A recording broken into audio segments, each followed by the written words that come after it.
આપણે અનેક વખત જોયું છે કે જ્યારે વધારે ભીડ એકઠી થતી હોય ત્યારે ભાગદોડનો ખતરો રહે છે। કોઈ અફવા કે નાની ઘટના પણ અનેક લોકોનો જીવ લઈ લેતી હોય છે। થોડા દિવસ પહેલા બેંગલુરુની ઘટનાની જ વાત કરીએ તો જશ્નનો માહોલ શોકમાં ફેરવાઈ ગયો હતો।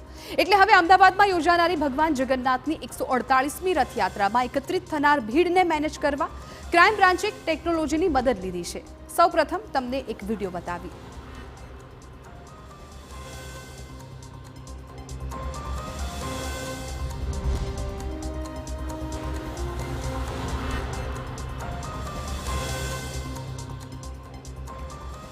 આ વિડીયો નાસભાગ જેવી ઘટના ટાળવા માટે એઆઈ આર્ટિફિશિયલ ઇન્ટેલિજન્સ દ્વારા બનાવવામાં આવ્યો છે।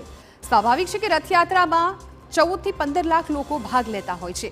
તેવામાં રથયાત્રાના રૂટ પર જ્યાં વધુ ભીડ ભેગી થાય છે ત્યાં આ ટેકનોલોજીનો ઉપયોગ કરવામાં આવશે। સાંકડા રસ્તાઓ પર જ્યાં ભીડ ભેગી થતી હશે ત્યાં આ ટેકનોલોજીનો ઉપયોગ કરાશે।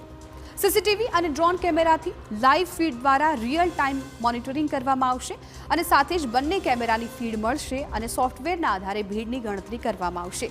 જ્યાં જરૂર કરતાં વધારે ભીડ ભેગી થઈ હશે ત્યાં નવી ભીડ ન આવે તેવી કામગીરી કરવામાં આવશે અને સાથે જ ભીડભાડની જગ્યાની આસપાસની ખાલી જગ્યાની માહિતી મેળવી ભાગદોડ જેવી સ્થિતિ ન બને તે પણ ધ્યાનમાં લેવામાં આવશે। સમગ્ર રથયાત્રા ઉપર દ્રોણથી નજર રાખવામાં આવનાર છે। આ બંને વસ્તુઓના આધારે જે પણ ફીડ મળશે, જે ટીવીના આધાર જે બધો જ ફીડ અમારા જે કમ્પ્યુટર્સ છે એના સ્ક્રીન ઉપર આવશે અને એ સ્ક્રીનના આધારે સોફ્ટવેર હાલ એ જે તે સ્થળે જે જનસંખ્યા શ્રદ્ધાળુઓ જે ઊભા છે એની પણ જે થર્મલ ઇમેજથી ગણતરી કરીને આપશે કે આ સ્થળે આટલી વ્યક્તિઓ હાજર છે અને વધુમાં વધુ આટલી વ્યક્તિઓ ત્યાં એનો સમાવેશ થઈ શકે છે।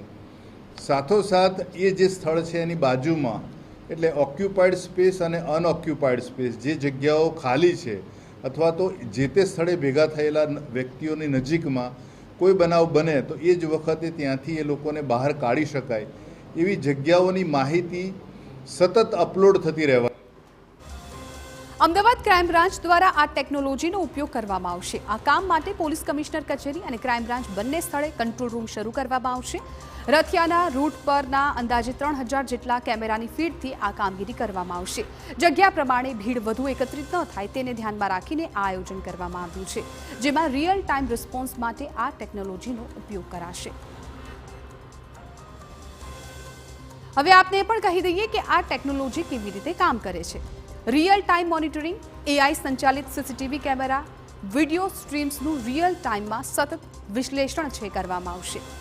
ભીડની ગીચતાનો અંદાજ અલ્ગોરિધમ ચોક્કસ વિસ્તારમાં લોકોની સંખ્યાની ગણતરી કરે છે જેથી પરફેક્ટ આંકડો મળી શકે। પિક્સેલ આધારિત વિશ્લેષણ પણ કરવામાં આવશે। ઇમેજને બ્લેક એન્ડ વ્હાઇટમાં રૂપાંતરિત કરીને બ્લેક પિક્સેલ્સની ગણતરી કરવામાં આવશે। ઓબ્જેક્ટ ડિટેક્શન પણ કરવામાં આવશે। મશીન લર્નિંગ મોડેલ્સનો ઉપયોગ કરીને વ્યક્તિઓની ઓળખ અને ગણતરી, ઘણી વખત માથા કે ધડની ઓળખ દ્વારા પણ માહિતી મળી રહેતી હોય છે। સત્તાધિકારીઓની ચેતવણી પણ સંભવિત ભીડભાડના જોખમની શોધ થતાં જ સિસ્ટમ તાત્કાલિક ચેતવણીઓ મોકલતી હોય છે, જેમ કે એલસીડી ડિસ્પ્લે, જીએસએમ સંદેશા અથવા તો અન્ય સંચાર ચેનલો દ્વારા માહિતી પહોંચાડવામાં આવશે।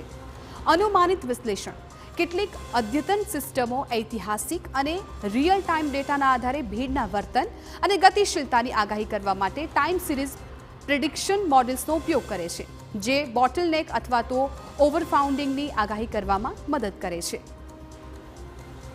જો કે આની સામે કેટલાક પડકાર પણ છે, તેની પણ આપણે વાત કરીએ। અદ્યતન હોવા છતાં એઆઈ અલ્ગોરિધમને હજુ પણ પડકારોનો સામનો કરવો પડી રહ્યો છે। લોકો એકબીજાને અવરોધે છે, જે સચોટ ગણતરીને મુશ્કેલ પણ બનાવે છે। પ્રકાશ, હવામાન અને કેમેરામાં ખૂણામાં ફેરફારથી ચોકસાઈ પર અસર કરે છે।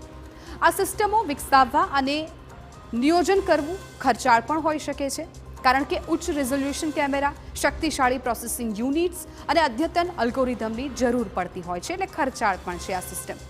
સીસીટીવી અને એઆઈનો વ્યાપક ઉપયોગ વ્યક્તિગત ગોપનીયતા અને ડેટાના દુરુપયોગની ચિંતાઓ પણ ઊભી કરે છે।